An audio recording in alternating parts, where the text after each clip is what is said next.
Okay. 1 minute yet here.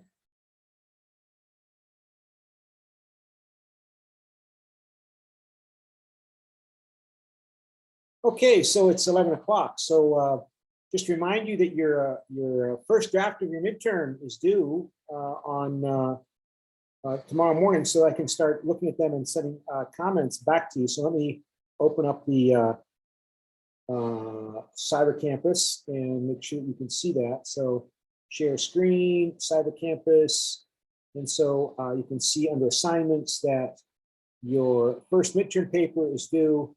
And on this question, the rise of Donald Trump to election as U.S. president was primarily a consequence of the U.S. of becoming overextended in its foreign policy commitments.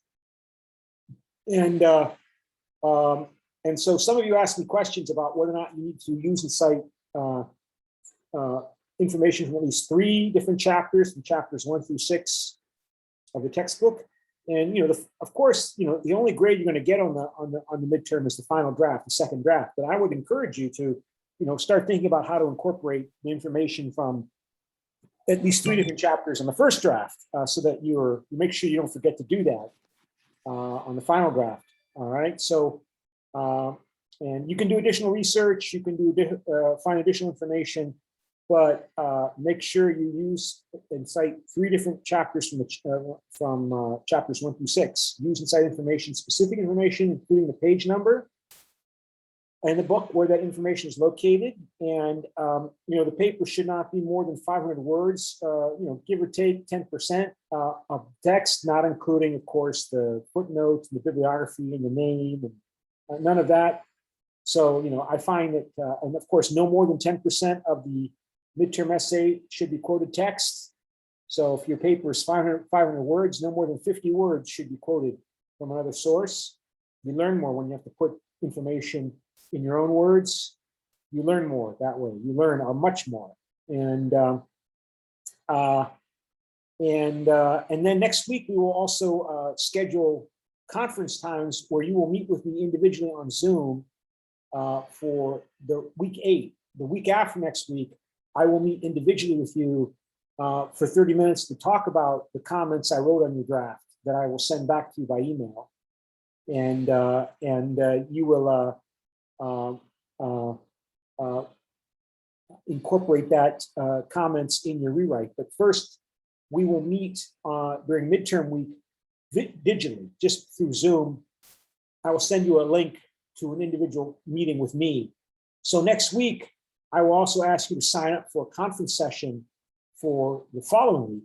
Like I asked you to sign up here, for your debates, and we still don't have anybody sign up. We haven't had a student debate yet in the class. Let's see here. We have week 9. ICE is going to be our first student debater later in the month, at the end of the month. But I will post a file like this, some kind of file, so you can sign up for conference sessions next week, and then we will meet digitally, individually next week 8. We won't have regular class during week 8. I will just meet individually with each of you on Zoom to talk about my comments on your first draft of your midterm. Okay, and so let me go back to Cyber Campus and make sure that you can see that by doing the click thing again, and hopefully I can find it. And okay, Cyber Campus, and we have a debate today, and the debate is here, and it is to South Koreans: the U.S. Congress' first impeachment of Trump made the U.S. more of a threat to international peace during the Trump administration. So.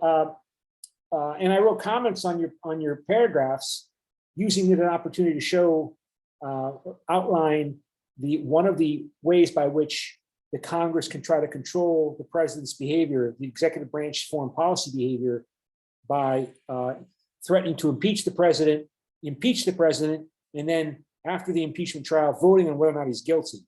So only 3 presidents have been impeached. Andrew Johnson, from the middle of the 19th century. Impeached means put on trial. So to impeach a president means the House of Representatives has to vote to impeach the president. If the House votes to impeach the president, the Senate then holds a trial. And that trial is called an impeachment. Then after the trial impeachment is over, the senators vote as to whether or not to convict the president of being guilty of high crimes and misdemeanors and automatically removing him from office as president.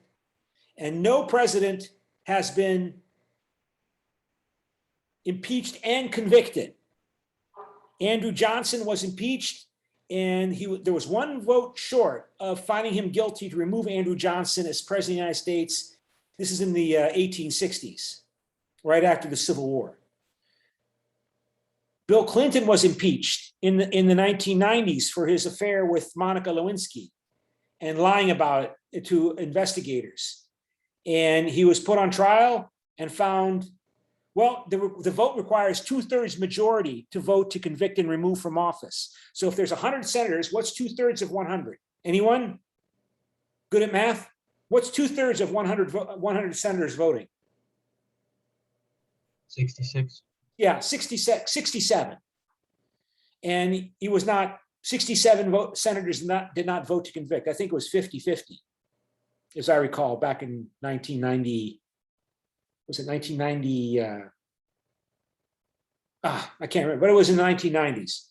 And then Trump was impeached twice in 1989 and in 2019, and the trial continued and into January 2020, and that was the Ukraine impeachment over his request to the president of Ukraine to charge Joe Biden and his son Hunter Biden as having engaged in corrupt activity in Ukraine, because Hunter Biden, Joe Biden's son, was a businessman engaged in business in Ukraine. And there was no evidence for it, but Trump wanted the president of Ukraine to charge Biden because Biden was the most threatening opposition candidate for president that Trump would face. And Trump knew that, and he was right, because then Biden went ahead and won the nomination to become Democratic president nominee for president and defeated Trump in November 2020. So he was put on trial by the Senate. And again, the Senate did not vote by 67 votes to convict and remove him. And then Trump was impeached again in January of this year after the riot insurrection that he instigated and encouraged in early, 10 months ago, in January 6th, 2021. And they put him on trial. The House voted to impeach. He was impeached. And again, the Senate did not vote by 67 votes to convict and remove him. Richard Nixon resigned as president in 1974 because he knew he would be impeached and found guilty. In other words, the 2/3 of the senators voting would vote to remove him, convict and remove him. So he resigned before the House of Representatives in the US Congress could even vote on whether or not to approve the articles of impeachment coming out of the House Judiciary Committee. Because the House Judiciary Committee has to approve articles of impeachment, then the House has to vote to approve them by a simple majority vote. And if they approve, then it goes to the Senate for a trial. So he resigned because he knew he would be impeached and he would be found guilty. So no president has been removed from office by an impeachment vote. Of course, they're influenced by the impeachment vote. They're influenced by this threat. But getting 67 senators to vote to remove and convict is very difficult when we see the US is equally divided between Republicans and Democrats. So 67 is an overwhelming majority. And that means the fact that Nixon resigned shows you that there was much more outrage about what Nixon was doing in 1974 because he knew that he would be found guilty by 67 votes. And so he quit. And Gerald Ford became president of the United States as vice president. He became president. And it was with this experience of Nixon and his expansion of US military activity, for example, into Cambodia, bombing and attacking with the US military into Cambodia at the end of the Vietnam War, that led to the passage of the War Powers Resolution, which is discussed in the chapter that you read this week. And the War Powers Resolution was an attempt to restrict the power of the US president to use deadly force in foreign policy and international affairs. And all US presidents, Democrat and Republican, have denied that the War Powers Resolution is actually legal. So if I go to the notes, if I can find the notes there, and War Powers, let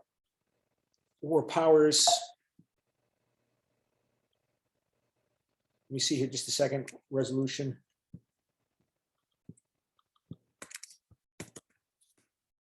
Yeah, here's the War Powers Resolution, so make sure you can see that. Go to share screen.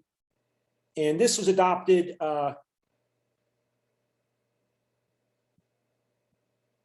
I think, yeah, there you can see it. In 1973, it requires presidents to inform U.S. Congress, to inform Congress about U.S. military deployments and authorize Congress to order the troops home after 60 days if a majority of legislators oppose the deployments. It was passed over Nixon's veto. So in other words, he vetoed. He said, no, I don't agree. And then the Congress overrode his veto by, again, a 2/3 majority in both the House and the Senate. No U.S. president has ever accepted that it is constitutional, but the U.S. Supreme Court has never been asked to consider the question. But it has an impact on people. It has an impact on presidents and Congress. So, for example, if we look at the war powers authorization of use of military force that was adopted by the U.S. Congress after the September 11, 2001 attacks, you see here that this short document authorizing the U.S. president to do whatever he thinks is necessary to respond to the September 11, 2001 attacks. This has been used by Bush and Obama and Trump to, for example, use drone strikes in Pakistan, or use drone strikes in Somalia against or Yemen, because the U.S. president claims that all of those actors that the U.S. president identifies as targets are supporting the terrorists and the movements that attacked the United States in September 11, 2001. So this is 20 years old. And that the president is authorized to use all necessary and appropriate force against those nations, organizations, or persons he determines, his administration determines, planned, authorized, committed, or aided the terrorist attacks that occurred on September 11, 2001, or harbored such organizations or persons in order to prevent any such future acts of international terrorism against the United States by such nations, organizations, and persons. And that's it. And then there's a reference to the War Powers Resolution of 1973 that consistent with Section 8A1 of the War Powers Resolution, the Congress declares that this section is intended to constitute specific statutory authorization with the meaning of Section 5B of the War Powers Resolution. Basically, it's saying that we insist the War Powers Resolution applies, but we're claiming that this authorization does not violate the War Powers Resolution. And on this basis, for the last 20 years, the US president, whoever it is, Bush, Obama, Trump, and now Biden, have been attacking and killing terrorists in Somalia, that the US government claims are terrorists, in Somalia, in Yemen, in West Africa, against the Islamic State actors in West Africa that have declared allegiance to the Islamic State, in Niger and elsewhere, and drone strikes in Pakistan, I already mentioned. So on that introduction, let us now go to our debate. And so I wrote down who was pro and who was con. So we had 3 people write con paragraphs on the topic. So let's go back to the exercise, and the rest were pro. So that means we'll have 1, 2, 3, 4, 5, 6. So we have 2 pro groups and 1 con group. So let me go to breakout rooms and make 3 groups and assign manually. And room 1 is con, and room 2 is pro 1, and room 3 is pro 2. And I will assign to con Kim Eugene. So let me look for Kim Eugene. And where is Kim Eugene? Kim Eugene is not in class. Oh, there she is. Okay. Yeah. Okay. And T-Man, because I wrote it down in Korean, but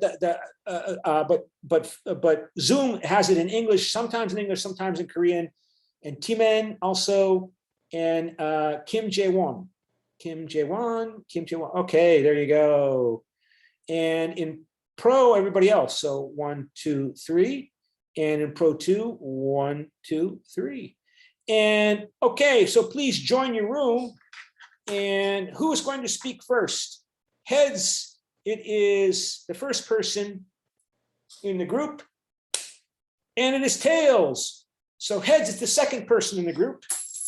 And it is Tails again. So it's the bottom person. The bottom person in the list will speak. So Kim Eugene will speak for Khan. Dohee will speak for Pro. Join your group. And Sean Hyo Kyung will speak for Pro 2 first. Everybody will probably have a chance to speak because we have time here. So Idohi, Anais, Alisa, join your group. Okay, and help your group leader prepare their first statement.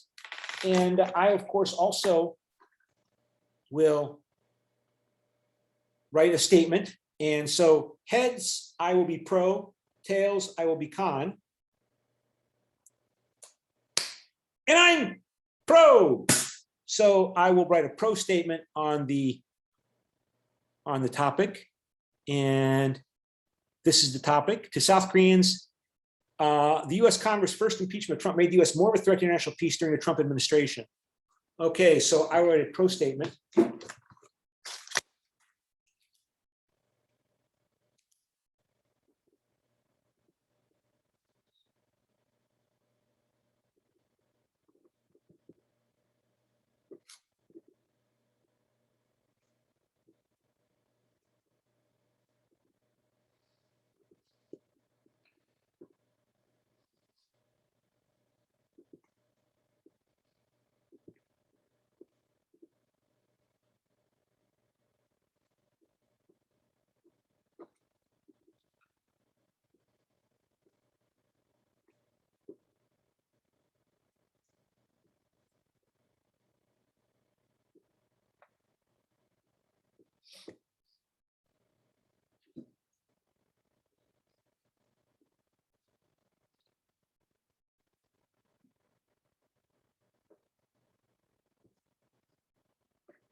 Wow.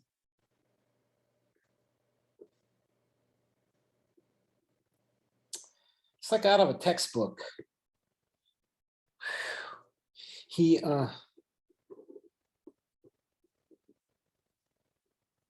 Wow. I mean, again, one of the reasons I like doing these exercises is because it makes me sit down and think it through what's been going on over the last 12 months, 2 years. And, you know,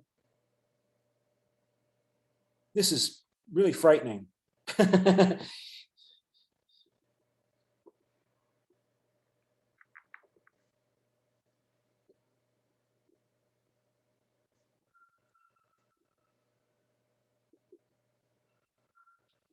God.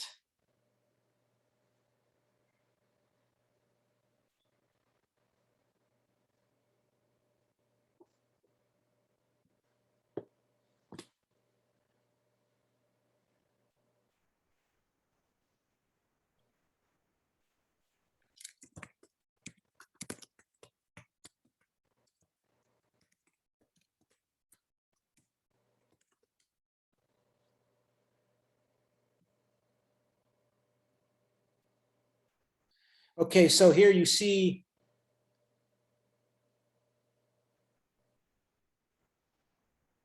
I want to make sure you see this, right? The first Trump impeachment.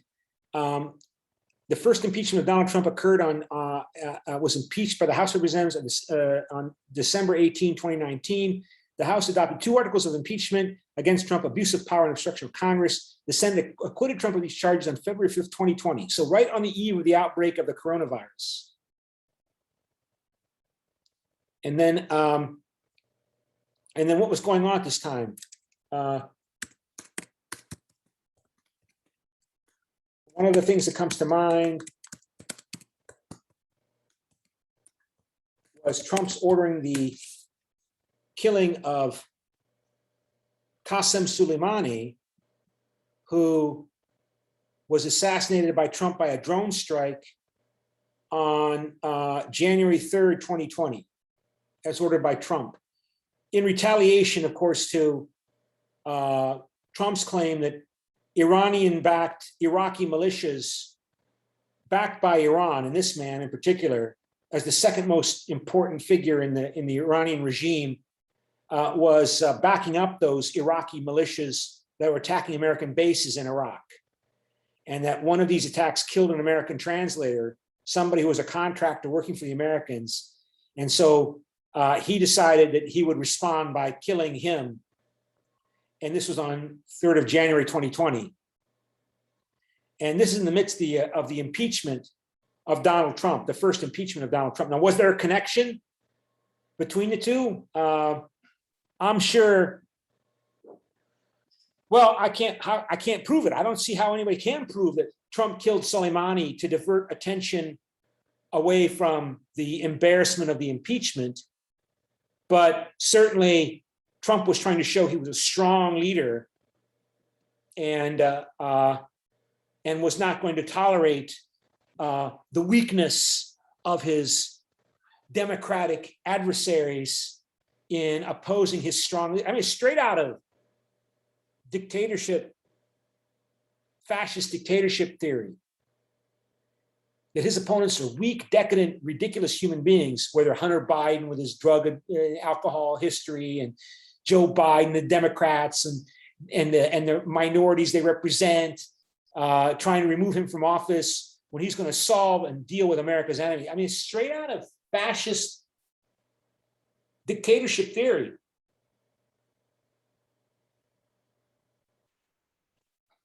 And then I wrote in my comments to some of you about what he did later, leading up to the January 6th events of early this year, and what happened with the U.S. military command worried about Trump taking military action against China. All right, so I mean, again, I still am shocked that this happened. That America elected this man, Donald Trump, and because the whole world seems to be under this belief that somehow America is a bastion of democracy, that America is exceptional, American exceptionalism, and these events that I'm describing to you happened in America.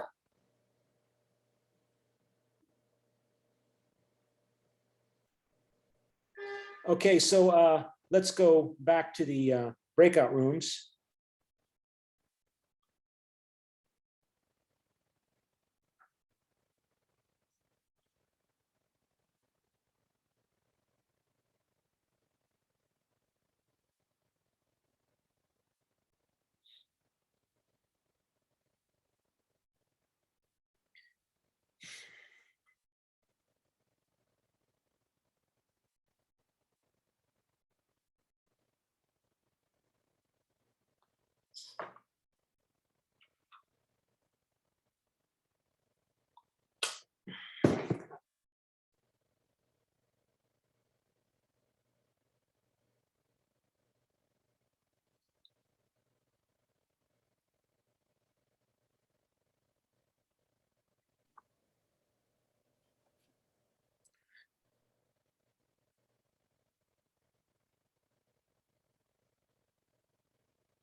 Okay, so who's going to speak first for pro? So let's flip a coin. And it'd be Ito He or Chun Hyo Kyung. Heads is Ito He, and it is tails. It is that is Chun Hyo Kyung. So Chun Hyo Kyung, make your opening statement for pro.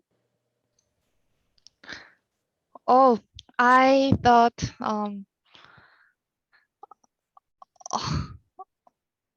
oh, well, I don't have an opening statement, but I'm pro. My opinion is pro. When in my essay, I mentioned about the ideological fact that if there was a internal division in the country, mean like civil war, and just like Trump and the Congress, they have conflicts between. The government used to declare wars.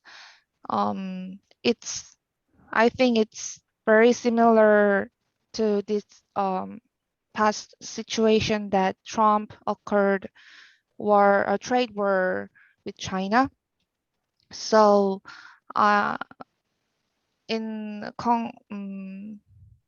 finally that confliction between Congress and the Trump uh, mm, they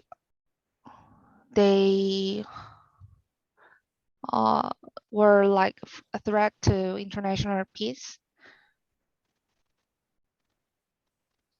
Okay. Okay. He became more of a threat to international peace after the first impeachment that did not find him guilty. Why did he become more of a threat to international peace after the first impeachment?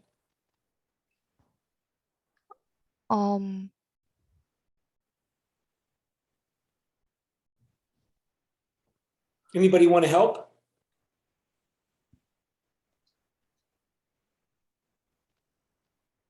Can you explain why? Why did he become more dangerous after the first impeachment?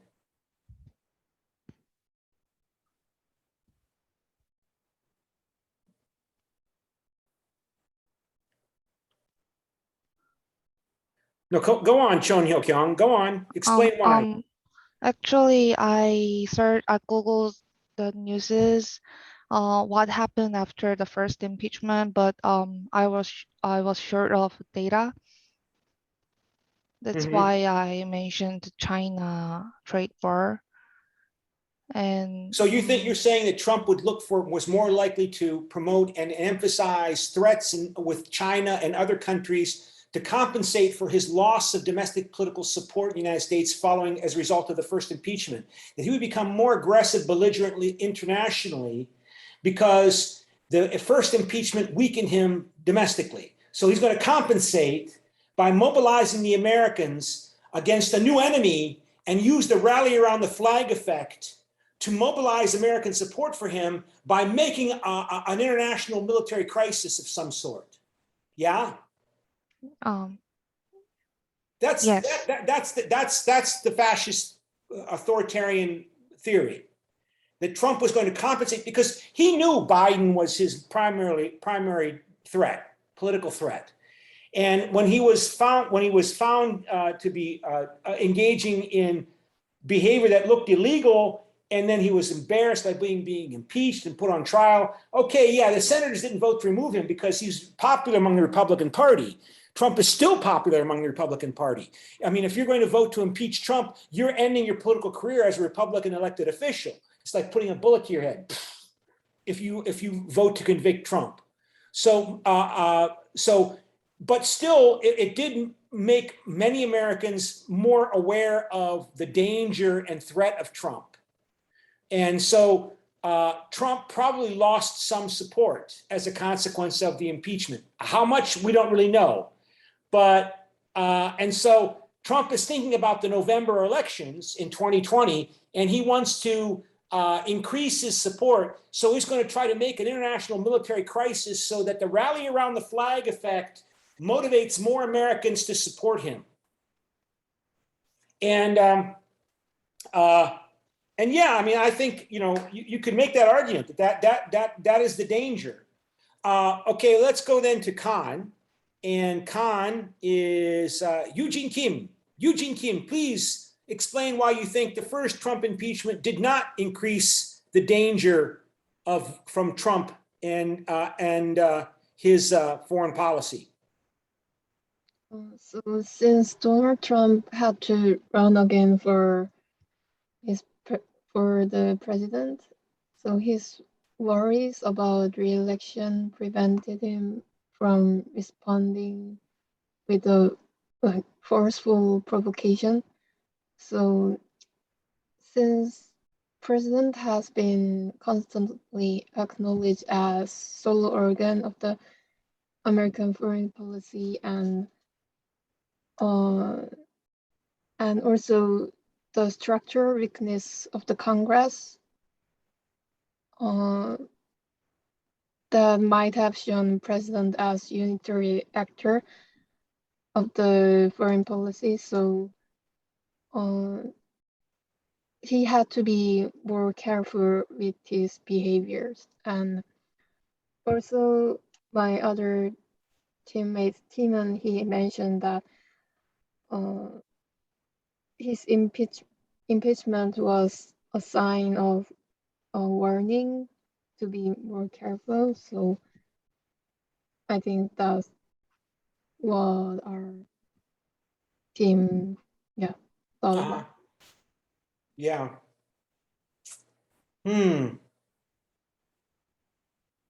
I don't know, okay, whether or not you think it will make him more careful. People's personalities don't change. By the time you're in your mid-70s, people behave the way they behave.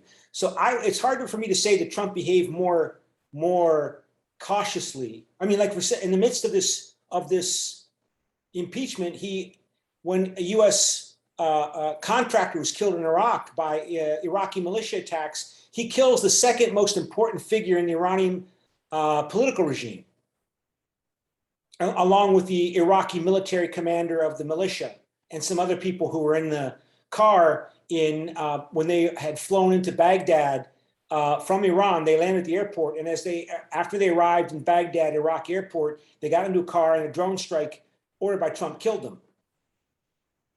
Because now, of course, Trump probably has an argument as to why he was justified in doing that. Of course, he has an argument as to why. He might point out that previously he showed restraint to the Iranians when the Iranians shot down a drone, American military drone. I think it might have been a couple of years ago. There was a drone that the Americans were flying over the coast close to Iran, and the Iranians claimed that American military drone came into Iranian airspace, and so they shot it down. Nobody was killed, but it was an expensive drone, right? And Trump responded by warning the Iranians that this time he wouldn't do anything, but if they continued to provoke him, he would have to take action. Then in December 2019, January early, there was this attack on an American military base in Iraq by mortars, and they killed an American civilian who was working as a contractor for the US military. And that's when Trump ordered the killing of Soleimani. And that was on January 3rd, 2020. And then Trump was found not guilty in his impeachment a month later. Okay, so let's go then to the second pro group, and that's Ido-hee. Ido-hee, what is your group's pro statement?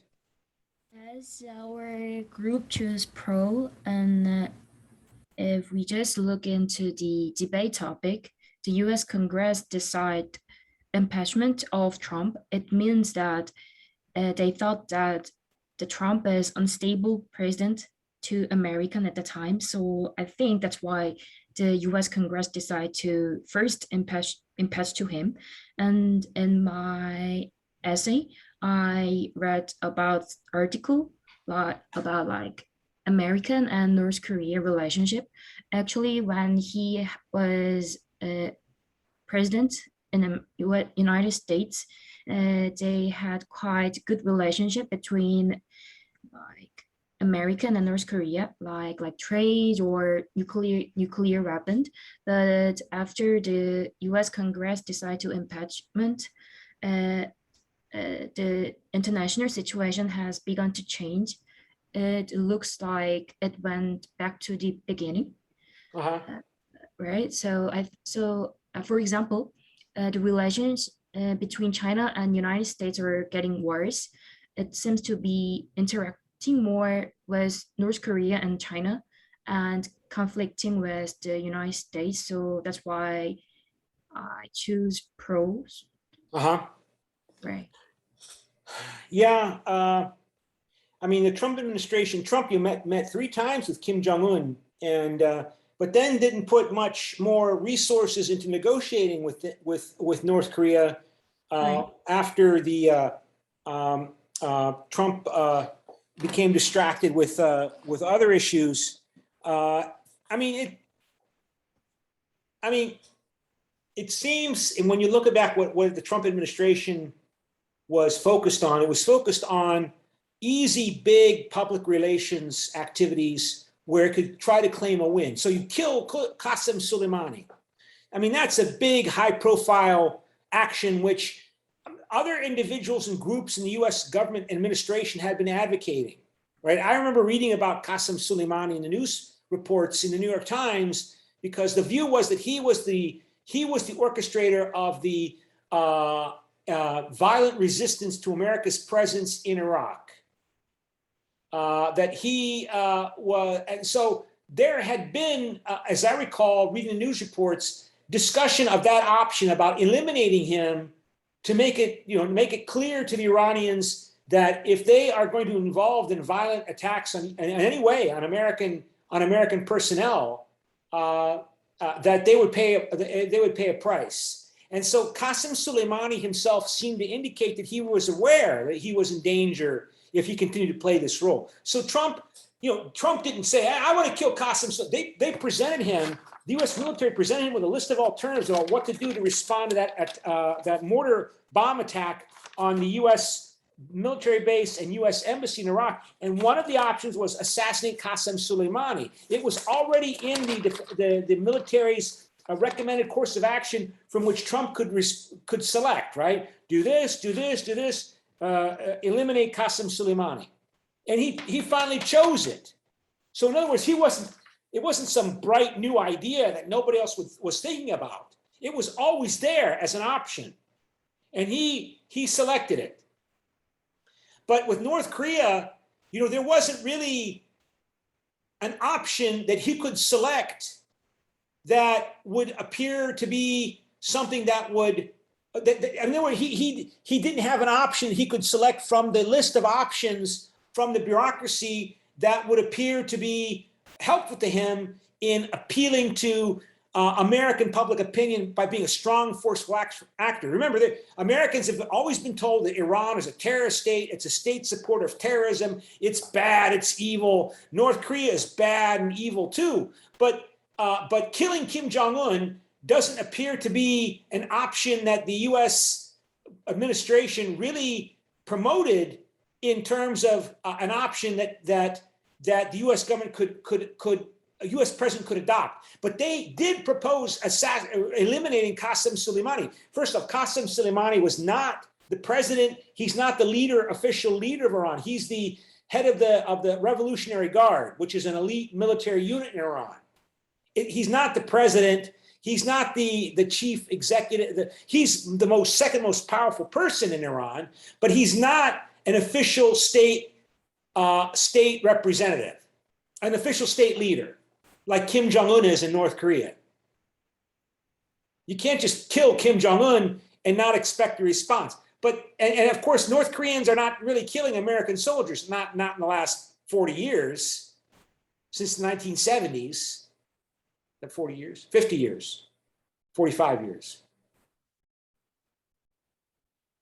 So Trump is a person who basically was not really interested in trying to control and shape the bureaucracy in foreign affairs. Because that takes a lot of work and a lot of time, and you have to have a strategy for doing that. We already highlighted how Henry Kissinger and Richard Nixon get credit for being great tactical maneuverers, and that includes overcoming all these bureaucratic vested interests to try to shift the U.S. in a new direction. For example, reestablishing relations with communist China in the early 1970s to help get the U.S. out of Vietnam.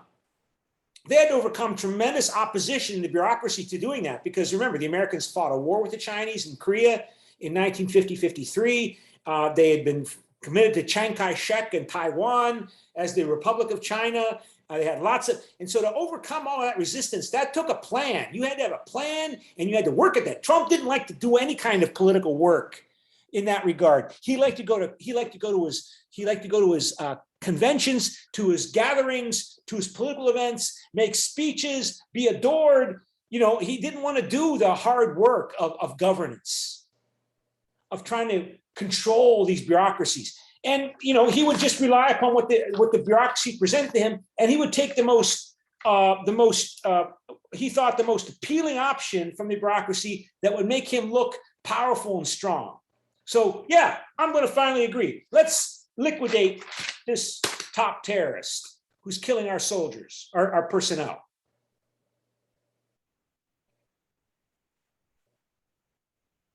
But even so, he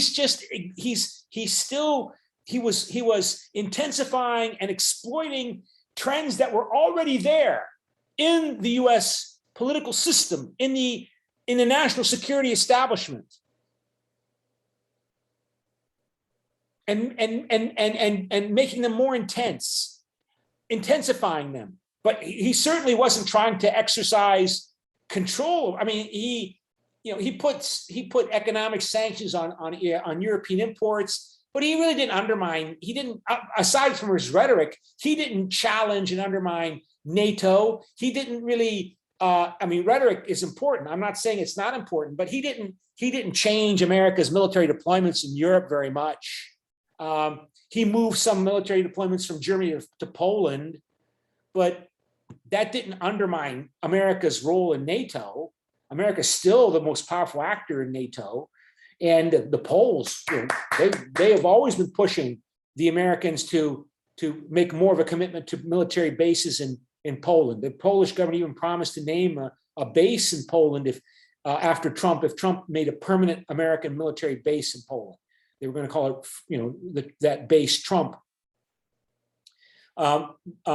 So, okay, but I'm doing a lot of talking. Let's then go back to Khan. Khan, what is your response? And so let's see who else is in Khan. And so Sally is no, Jaewon Kim is heads, T-Man is tails. Jaewon Kim, yes, he's actually pro. Okay, so we'll move him to pro 1. Okay, so T-Man, what is your response, Yes. T-Man? Okay, so initially, as my teammates already said, I see if you get an impeachment that it is as a kind of warning. So I think he would have tread a lot more lightly in that sense. But indeed, after his first impeachment, COVID hit, so he had to take a lot of account, had to spend a lot of his time on that. Yeah. The second thing I also said in my paragraph is that everyone actually already knew who Trump was when he got elected. Yeah. So with that, I mean, I remember Europe, there already was a lot of uncertainty when everyone knew that Trump was going to be the next president, and a lot of people were afraid that the next world war was going to hit because of an action that Trump would do. That then did not happen, but we were already a few years in, and nothing had happened yet. So I think, but I think the uncertainty already started when he became president, and it did during his presidency. I don't think it became a bigger fear in the world. So that's why I think that it's actually not the fear did increase, because there already was a very big fear that he would make end to international world peace. I think you're highlighting an important point. We're conflating the first impeachment with the pandemic, right? I mean, Trump likes to argue and claim that if it were not for the COVID-19 pandemic, that he would have been reelected because the economy was doing well, and the American people would have supported him because they vote on the economy, and they don't really care that much about foreign affairs, generally speaking. I mean, that's a theme in the Hook textbook. Americans in general are disinterested in foreign affairs, except for focused militant minorities of groups, business groups that are obviously interested in foreign affairs, ethnic lobby groups that are interested in foreign affairs. But overall, Americans are not that interested in foreign affairs. So they weren't going to vote Trump out because he was a threat to NATO. I mean, they would have supported sanctions on China, right? Because they have the stereotype of China taking away jobs from America's manufacturing states, because they can't compete with Chinese subsidies and Chinese restrictions. And then the COVID-19 pandemic hit. and the economy went into a terrible situation, and Trump looked like he was not an effective leader in dealing with this, this hard process of organizing American society to deal with this national prolonged emergency. And I don't know. I mean, I think he's probably right. He probably would have gotten reelected if not for the pandemic. So, I mean, then and then of course, with the stress of on American society of the pandemic, Trump's rhetoric attacking African Americans and Hispanic people of color, and then the killing of George Floyd by police in May of 2020, and the Black Lives Matter protests that Trump then exploited, again appealing to his white nationalist base supporters, protesting and attacking Black Lives Matter protesters as anarchists, as communists, as rioters, as attacking our poor police who are trying to keep these criminal blacks and Hispanic, the stereotypes of people of color as being criminals by nature, and he tried to play with that. And he tried to bring the US military into that to try to declare, in the midst of all this crisis, some kind of system whereby he could use the military to declare an emergency in the midst of the protests, the crises, the polarization. So, yeah, I mean, what if the pandemic had not happened? You could say that, I mean, Trump would have gotten reelected, I think.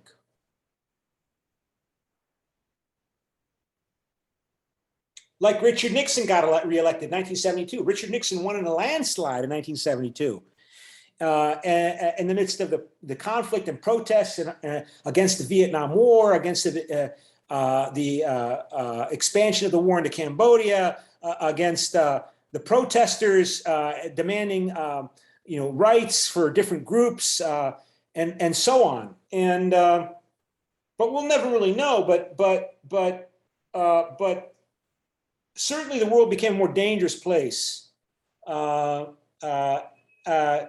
I think not because of the first Trump impeachment, because of the events after the first Trump impeachment that Trump tried to exploit to overturn the elections that he lost. But those include the pandemic and the Black Lives Matter protests and that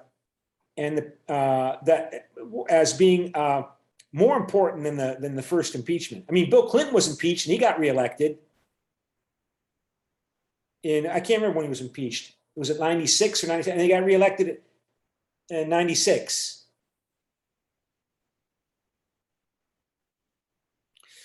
Okay, and so let's go back since we're running out of time here. We also still have to do the attendance, sir. Oh, thank you. Forgot. Okay, let's do the attendance. And the attendance is smart attendance, and the attendance is 908. Thank you for reminding me, 908.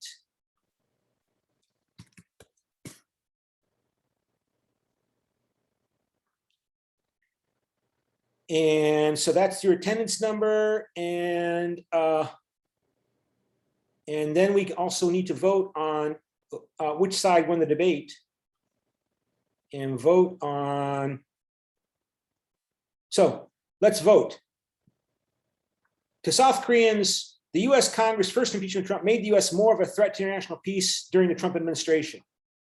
So you have 15 seconds.